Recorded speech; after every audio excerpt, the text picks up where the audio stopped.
A aprovação de todo mundo está apoiada no trabalho que essa pessoa fez ao longo do ano e na capacidade de controlar a ansiedade para fazer todo esse esforço virar resultado. Em um ano como 2021, controlar a ansiedade foi especialmente mais difícil. Se você está aqui vendo esse vídeo, tem grande chance de você estar juntando os cacos de um dos anos mais difíceis que a gente já atravessou. No vídeo de hoje eu vou contar a história do Giovanni e vou falar como ele encontrou uma forma de lidar com a ansiedade na reta final da preparação dele para o Enem. Eu já vi que esse vídeo é pra mim, porque olha, eu nunca fui ansioso, mas esse negócio de pandemia e Enem junto, não dá não. Eu não quero nunca mais nenhum nem outro. Mas o que traz ansiedade não é o Enem. É o Enem sim, e não discorde de mim que eu já começo a ficar ansioso. Eu já prestei o Enem super ansioso e já prestei o Enem sem ansiedade nenhuma. Nas duas situações o Enem tinha 180 questões, uma redação, um monte de gente na sala.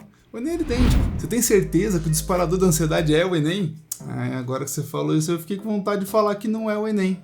Era igual, né? Mas se não for o Enem, é o quê então que fica disparando essa ansiedade na gente? Talvez o que falta para você fechar a conta é entender que a ansiedade não está relacionada ao Enem. Afinal de contas, você pode prestar o Enem sem ansiedade. O lance é entender o que dispara a sua ansiedade. No meu caso, eu percebi que eu ficava ansioso porque eu ficava imaginando o que ia acontecer no futuro se eu não passasse. Aí depois que eu passei, eu voltei a prestar o Enem, mas não tinha mais essa ansiedade, não tinha mais esse disparador. O curioso é que eu fui até melhor, estudando menos. Buf! Saquei. O negócio então é eu enxergar a fonte da minha ansiedade, que não necessariamente é o Enem, mas eu não sei como fazer isso. O Giovanni também não sabia. Faltando algumas semanas pro Enem, ele não conseguia mais estudar. Só de pensar em ligar o computador, resolver a questão, descobrir o que ele não sabia fazer, já começava a disparar um sentimento de agitação, medo e evitação. Credo, parece que tá falando de mim, ó. Até arrepia aqui. Ô Kleber, aqui é o Giovanni, tudo beleza? Você lembra que eu até te mandei mensagem na época falando que eu não tava mais conseguindo me controlar pra estudar? Ao mesmo tempo que eu sabia que eu tinha que estudar, eu também não conseguia parar de inventar coisa pra não ter que estudar. Era uma situação terrível. Esse é o Giovanni falando, né? Contou a história da minha vida. Mas eu tô estudando, aí eu penso,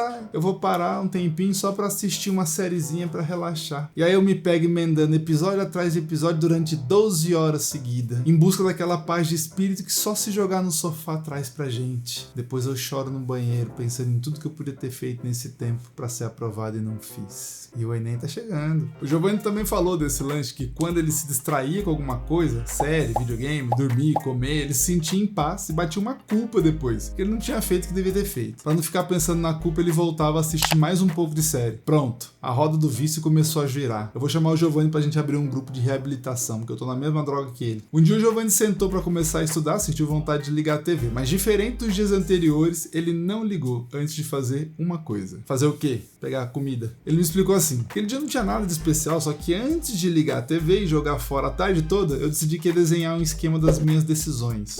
Como assim, esquema das minhas decisões? Ele disse que pegou uma folha em branco e escreveu: sentei para estudar. Puxou uma seta e escreveu: quais minhas opções? Depois disso ele puxou várias setas e escreveu coisas como começar pelas questões, ver uma videoaula, ler teoria, revisar um assunto. Beleza. Planejamento clássico, né? Colocou tudo do clássico ali dentro. Ele também achou que era o clássico, mas rapidamente ele percebeu que esse clássico não descrevia a realidade. Descreve sim, como não descreve? Descreve, é claro que descreve. Muitas vezes que ele sentava para estudar, a lista de comportamento dele era outra. Ele ligava a TV para ver uma série, ligava um videogame para jogar só um pouco, mandava mensagem para um amigo para trocar uma ideia, ia até a geladeira pegar um ovo para fritar, lembrava que o pai dele tinha pedido para ele jogar fora as latas de tinta que eles tinham usado na reforma há mais de 2 anos. Será que o Giovanni é meu clone? Tão parecido. A maioria das pessoas não coloca isso na lista, porque ninguém quer assumir que essas coisas acontecem e talvez seja uma das maiores causas de reprovação. Essa foi a sacada que o Giovanni teve. Conforme o Enem foi se aproximando, ele foi ficando mais ansioso e essa lista de coisas não clássicas foi aumentando. Ele começou a perceber que as ações de estudo nunca mudavam, era assistir aula, ler teoria, fazer questões e tal, mas as ações de evitar o estudo aumentavam quase todo dia. Bom, aqui aparece uma primeira diferença entre eu e o Giovanni. Ele teve coragem de escrever a lista de coisas que ele fazia ao invés de estudar, e eu nunca teria coragem de fazer um negócio desse. O Giovanni estava ficando ansioso e quando ele começou a escrever os comportamentos de fuga, rapidamente ele ligou os pontos. Ficou mais fácil ele perceber o momento que ele estava tentando evitar a ansiedade fugindo, ao invés de lidar com as causas da ansiedade. Mas olha que situaçãozinha ardilosa essa, não é mesmo? A gente acha que tá fugindo da ansiedade que o Enem causa, quando na verdade a gente só tá fugindo do estudo que faria a gente ir melhor no Enem. Não é incrível como a gente se sabota todo o tempo? Buf! Foi exatamente isso que o Giovanni percebeu. Para virar o jogo, quando ele começasse a se desviar, ele tinha que encontrar um caminho alternativo para continuar no caminho da aprovação. Aí é o sonho. E como é que ele resolveu isso? Olhando o esquema que ele fez, aquelas setinhas, ficou claro que dependendo de como ele decidia começar o estudo, tinha mais ou menos chance dele desviar. Tô quase chegando no buff aqui, mas um exemplo dá uma ajuda, hein? Ele disse que quando pensava em estudar um assunto que ele não dominava, por exemplo, tinha mais vontade de desviar, porque ele sacou que só ler o assunto não era suficiente para resolver as questões e ele começava a achar que não daria tempo de ver tudo até o Enem, a ansiedade começava a aumentar, o estudo não estava adiantando nada, e desse pensamento para cair na frente da TV em busca daquela paz dos pensamentos, era um pulo. Pra mim é um pulinho desse tamanho aqui, assim, ó. Fui. Um dia ele começou a ler teoria, os pensamentos começaram a vir como de costume e ele anotou no esquema dele o que ele estava pensando em fazer. Aí ele ficou ali um tempo olhando pro esquema e pensou, eu vou fazer uma coisa diferente hoje. Largou a teoria de lado, filtrou todas as questões que ele tinha errado na semana passada, deu 38 questões. E essa era a ideia dele de ficar animado, ver as questões que ele errou na semana passada. Já não me vejo mais no Giovanni. Vai vendo como termina isso. Ao invés de fechar a comunicação de cara, ele começou a interagir com as outras pessoas lendo e respondendo um comentário que ele achava interessante.